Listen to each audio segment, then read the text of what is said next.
thank you. It's a real pleasure to be here. I'm not the main event, really, so I'm going to say a brief few words, just reflecting on what we have ahead of us. At the Capacity Centre, we've been working for some time now on what it actually means for nations and regions to have cybersecurity capacity, and what that looks like, and how it spans the necessity to be able to set policy, to engage, to have the right technologies for defense and resilience in our infrastructures, to have the right knowledge and skills in our leadership, whether they're in governments or across industry, right the way down to what it means to have a mindset in our society and how that contributes to our security as a nation.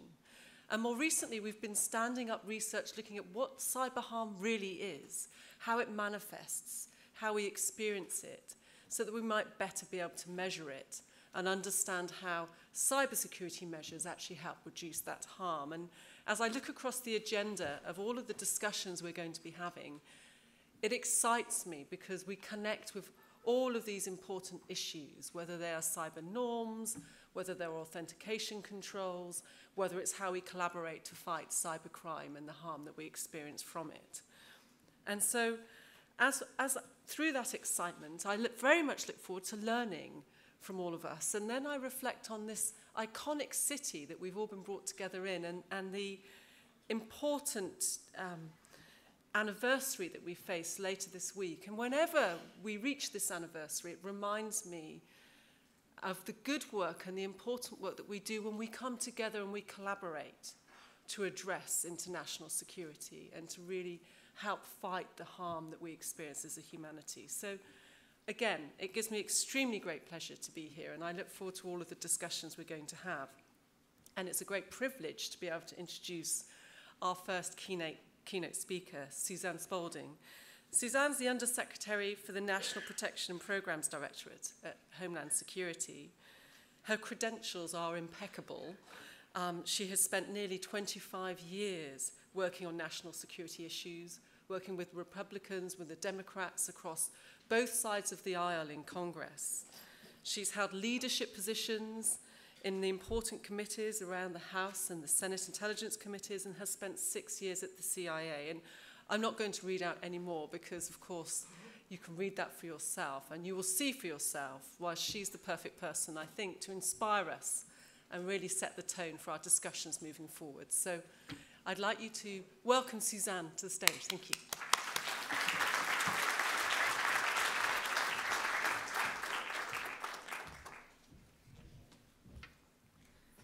Thank you very much, Professor Creese, for that very kind introduction. It's great to be here with you, and it's great to be here at this wonderful event for the East-West Institute, and to see such an august group gathered here. And as others have noted, much of that is due to Bruce and his credibility and convening power. But I have a very personal reason for saying thank you to Bruce. Because not only, has he done these wonderful things at East-West Institute, but when he was at the Department of Homeland Security, we benefited tremendously from Bruce's wise counsel and his visionary leadership. And as I've been telling Bruce, a number of the things that he laid the seeds for and really built the foundation for are now finally coming to real fruition at the department. And I want to talk about some of that with you this morning. But as you hear about it, the things that you like, you can attribute to Bruce. I do want to talk about the role of the Department of Homeland Security in cybersecurity, but I want to put that in the context of that my organization puts it in. I am the Undersecretary for something called the National Protection and Programs Directorate, NPPD. That tells you nothing about what we do, right? It's not a great name, and I'm working on changing it. But what we do is cyber and infrastructure protection. We work day in and day out in a whole of nation and really a whole of world approach to strengthen the security and the resilience of our nation's critical infrastructure. And that challenge is compounded by the increasing dependence of that critical infrastructure and of so much of what we do in our lives, right, on information and communications technology or on cyber. And those cyber challenges, as we know, take many forms. Malicious actors, from individuals up to nation-state actors, motivated by a variety of objectives, including espionage, intellectual property theft, ideological beliefs, financial gain, increasingly across the private sector, at the federal government, and also at the state, local, territorial, and tribal level. We're seeing increasingly sophisticated threats and challenges. Protecting the nation's critical infrastructure, both physical and cyber, is too big of a job for any one department or agency. And as those of you who have had the challenge of trying to interact with the U.S. government on this issue know, we've got a lot of folks who are involved in this area. As I say, our particular focus at NPPD is on the threats and challenges to critical infrastructure and to the ecosystem in which that critical infrastructure lives. So it's not just the things we think of as being on a list of critical infrastructure, because we know that those things that could have a debilitating impact if they were disrupted on national security, economic security, or public health and safety can be disrupted by third-party vendors, the HVAC vendor. They can be disrupted by all kinds of vectors that, if you're not looking at the entire ecosystem, you might miss. And so we do that. And we do that across in a risk management way. So we're looking at this across that spectrum. And the NIST framework put out by the Department of Commerce gives a really very useful framework in which to think about this. Identify the assets that you care most about, identify the risks, the threats to those assets and things that you care most about. In the government, one of the ways we do that is we look at our mission essential functions and how could those be disrupted through cyber, right? So it starts with an identification process. And then you do what you can do to prevent, to protect, to detect, to respond, and to recover. And this is one of the reasons that I'm so appreciative and anxious to learn more about Professor Creese's work on capabilities across the board.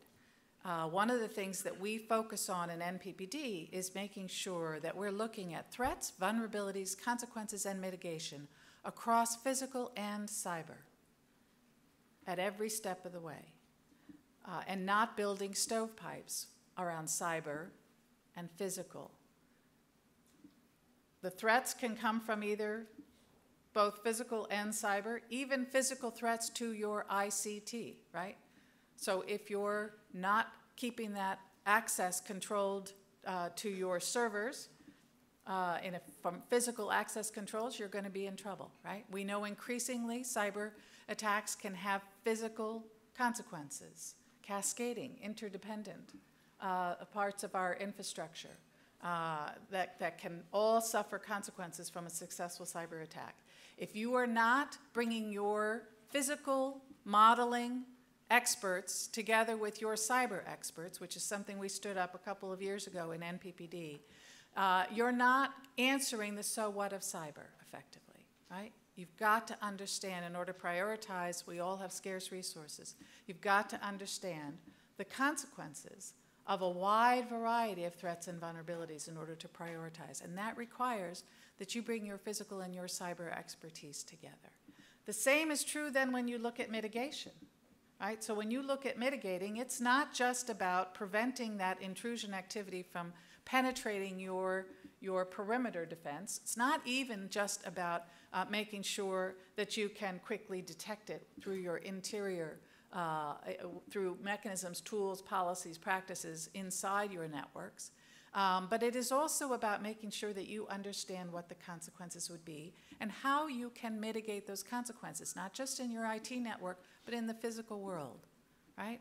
And so I often remind my folks that in cyber, sometimes the most cost-effective return on investment to address the challenge from a sophisticated cyber attack might be to put in a hand crank, right? We found as we looked across our sectors, for example, that the electric sector is far more resilient than we often give it credit for. And a big part of that is because so much of the infrastructure was built in the 1970s, and the cyber dependence was tacked on, was added, and that physical redundance remains. Now that will change as we're rapidly upgrading and modernizing our electricity sector. And so paying attention to that cybersecurity will become ever more important. So at NPPD, we have two primary areas of responsibility. We're responsible for the civilian.gov, and in that context, we provide some baseline security through a suite of tools that provide a layered defense for departments and agencies. Departments and agencies remain responsible for their own cybersecurity, but we provide some level-setting tools. We provide some perimeter defense called Einstein, and we provide tools that help you understand the security of your network internally, and that is called continuous diagnostics and mitigation. In addition to promulgating a whole series of best practices and policies, and then again, really important, getting out information very quickly. One of the things that we have been tasked to do and have up running on a pilot project now, and we'll have up in place in October, is automated information sharing. So moving from people speed to machine speed, which is really obviously where we have to be, right? And so our automated information sharing with both our government interagency partners with whom we work very closely, but also with our all-important private sector partners and our state, local, territorial, and tribal. So that's a very big part of what we do for our .gov stakeholders. And then we also have the lead for coordinating that protection of critical infrastructure in our private sector partners. So again, really important part of that is getting information out as quickly as we can about threat indicators. And there's legislation pending in Congress right now. It's passed the House and it's pending in the Senate that recognizes that we need to bring threat indicator information together in one place where we can connect the dots, but where we also are going to get it out right away to everyone who can use it to defend their own networks, right? And to do that in a way that is consistent with privacy and civil rights and civil liberties. Department of Homeland Security has the first, and I think perhaps still the only, statutory privacy officer in government. I have my own privacy office within NPPD. They are with us from the very beginning of the development of all of our programs. They do privacy impact assessments, and we take that very seriously. It's essential for the trust that is the coin of the realm for us in what we do, because what we do is all voluntary. And so we have a very good track record on this, and therefore the administration made the decision that our ops center, called the NCIC, National Cybersecurity Communications Integration Center, should be that place where we would encourage threat indicator information to come in from the private sector particularly, but also from across government. And then we have the responsibility, using this automated information sharing, to get it out very quickly to everyone. The advantage to that, it works on known signatures today, but the advantage to that is that whereas an adversary today can reuse infrastructure over and over, can reuse malware over and over again, what we'd really love to do is get to a point where maybe they can use it once, but then the word is out across the network of networks out there sharing information, and they have to come up with something else. So that's phase one. Phase two, of course, is getting to the point where we don't have to only look for known signatures and indicators, but where we can detect anomalous activity, where we can use reputation scoring, where we can use attributes of malicious activity to begin to pull aside and stop activity we've never seen before. That's where we're driving, and we're doing it with help from a lot of people like those in this room around the world and in the private sector and in academia. And it's a critical next step for us. Part of our information sharing and part of what's going to create those networks for us is information sharing and analysis organizations. And I just want to announce, we've just selected an organization, the University of Texas in San Antonio, to set up a body which will establish best practices for these information sharing and analysis organizations, so that we can have lots of these ISOWs, as we call them, come up and be part of that information sharing network. Cert to Certs is the way in which we share that information internationally in recognition of the importance of the global marketplace in which we and our private sector folks operate. And we are very active in the capacity building for those certs and helping stand those up all around the world. It's a huge challenge that you all have come together to discuss. I have great confidence that we are going to continue to make advances, significant strides forward in this, precisely because people like you are coming together to share your expertise, your insights, your questions, and your openness to new ideas. So I want to thank you in advance for all that we will learn from the discussion that will take place over the next couple of days. Thank you very much.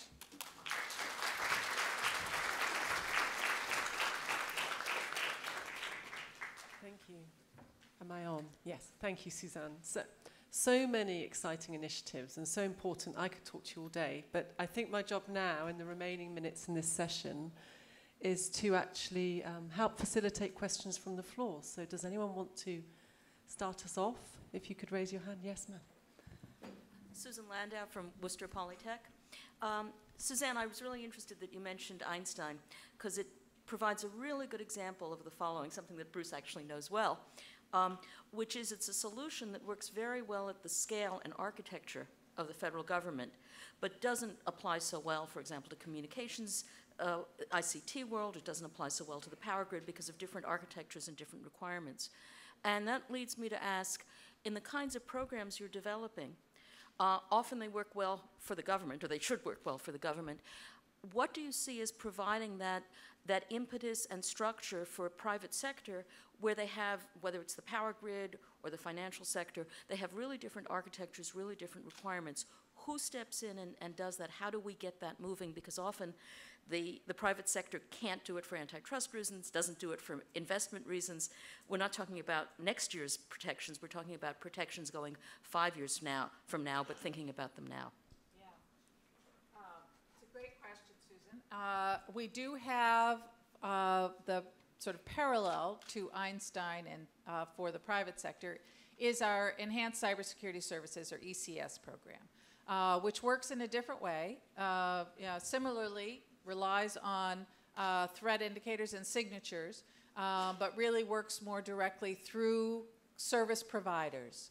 And it is a way in which we scale the use of classified, sensitive government information. So we can't clear everyone who needs perhaps that information to make their systems more secure. So instead, we clear providers and help work with them to set up the infrastructure to take classified information, government-furnished information in, and use it to enhance the services that they provide to their customers. It is a way in which we're trying to scale the use of that information, as one example. I do think that this automated information sharing will have some time to ramp up. We won't be able to take all comers on day one. But I do think, particularly with the establishment of these information sharing and analysis organizations, again, I think of this as a series of connected nodes out here, right? And so that automated information sharing should help us get that information out to those folks who then can get it out to their folks in an architecture and in a way that makes sense for that industry. The Department of Energy, with whom we work very closely on the electric grid, has some technologies and some things that they provide for the electricity sector that sector is very comfortable with, that makes sense for those folks. So I think, again, there are sector-specific agencies for some of these sectors beyond DHS, and they understand that there's not a one-size-fits-all solution, which is a good point. Yeah. Thank you for your question. We're fast running out of time. Is there another hand in the room? Yes, ma'am. Do you want to step to the microphone? Thank you. Hello, it's a great presentation. I very much enjoyed it. My name is Laura Salman. I'm with the Asia Pacific Center for Security Studies. tagging on to the last question about information sharing, I would like to hear your stance on whitelisting, particularly when we think about Einstein and some of these other systems. Obviously, they're focused on known signatures and blacklisting, and so I'm curious about where that area is headed. And on critical infrastructure, what about the issue of Dragonfly and some of these other malware that's thought to operate off of good cyber hygiene? In other words, using patching and all the things we should be doing against us. Thank you. Thank you. Listen, I think whitelisting is an important best practice and something that there's a lot of talk about in the government, moving more and more to that. So absolutely, I think it's a critical part of the toolbox and of things that you need to be seriously considering. Again, I think where we need to be moving is this notion of a layered defense, and so you can't just depend on blocking things, whether you're just blocking known signatures or you've advanced to being able to detect more of anomalous and malicious activity. Because no matter how sophisticated we get, we will never have 100% protection. And so part of the solution, I think, to the challenge that you raised in your second part of your question is making sure that you have in place the ability to detect, quickly as malicious activity is taking place inside your system, as information is being exfiltrated, and to respond quickly and effectively, and obviously to recover. So that gets to the mitigation of the consequences. Yeah, excellent. We're at time, aren't we, Bruce? Yeah, I know. So can you all join me in thanking the Undersecretary again?